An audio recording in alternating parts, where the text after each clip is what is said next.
Hey, it's Sasha Evdokov, and in this video, I'd like to talk about the concept of why the market is always right. So when I break things down, I usually like to look at things in terms of what is being said, what does it mean, and what does it mean to me? Now, when the market is always right, I typically heard this phrase over and over again in my early years of trading, but I never understood what the premise behind this phrase really meant. And it wasn't until a lot later that I really got to understand this concept and the true meaning behind it. And I'll try to explain it to you in a little bit of a different way in the example. In terms of the market, let's just take, for example, any chart that you pick. The market is coming together as a living, breathing thing, and every tick that you see out there is an agreement on price that has happened and it has occurred. Now, any trader out there or any speculator can tell you, oh, that the values are a little bit high or the valuation is a little bit low. Sometimes you'll hear the terms it's overbought or oversold, and people will talk about their valuations. They will talk about, price targets and where they believe the price will go for a specific stock or the Dow Jones average or the S&P 500. Now, normally these prices or targets aren't always hit. They're subjective. They're based on analysts and what they think. But it's not always a true 100% indicator of exactly what's happening in the market. Whereas the market itself is actually determined based on exactly prices that have occurred and bought and sell orders that have been filled. So it's actual real-time occurrences on agreement of prices. Now, value is subjective, and I want to give you this example in terms of value. So let's take, for example, this book, 100 Stock Trading Tips, and we'll compare it to this famous book, The Old Man and the Sea by Ernest Hemingway. Now, of course, The Old Man and the Sea is much more of a popular book than 100 Stock Trading Tips. It targets a different demographic. It targets different types of people. Not to mention it's been printed for many, many more years than my book, 100 Stock Trading Tips. So in terms of value, which one is worth more? The question is what is value? For everyone, it's going to be different.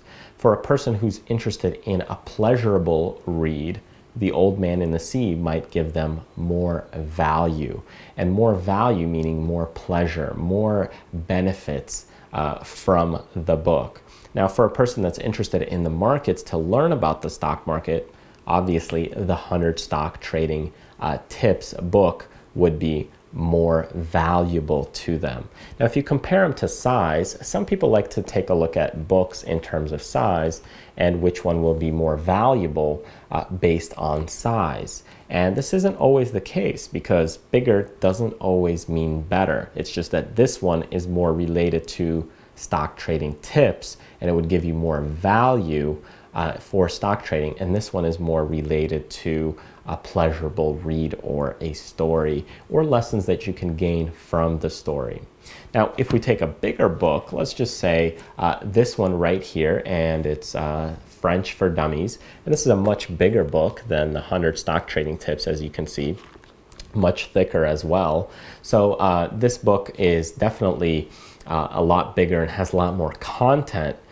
But which one is more valuable? Well, again, it depends. If I was in the middle of France, let's say, and I had no way to figure out how to get home, I would much more pay for this book on French for Dummies, probably 50, 100 times more. Maybe I would pay $100, $200, $500 if I was lost in the middle of France and I didn't know how to get home. And the only people that were around were French-speaking people. Now, granted, if I was interested in the stock market, again, I would much rather have the 100 Stock Trading Tips.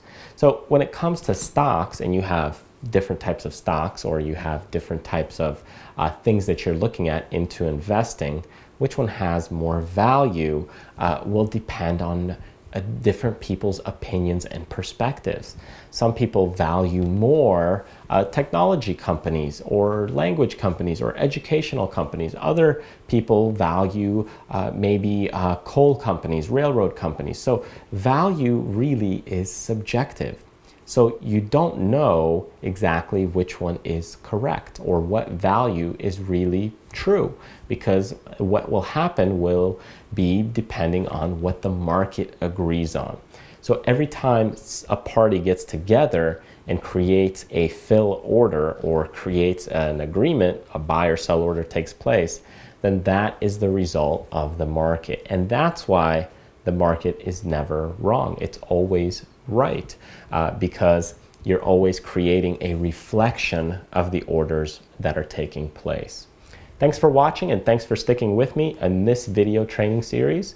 If you want to take your trading to that next level and see some of my in-depth courses that are multi-hours long and teach you a lot of new concepts about charting, chart patterns, then go ahead and check out my courses at tradersfly.com. And if you want to see the stocks that I'm watching, the stocks that I'm looking to break out higher right now, today, in this market conditions, then go ahead and sign up to my Rapid Recap newsletter, where I'll mail you exactly the stocks that I'm watching, along with a little lesson in there as well. Thanks again, and remember to do what you love, contribute to others, and most importantly, live life abundantly. I'll see you next time.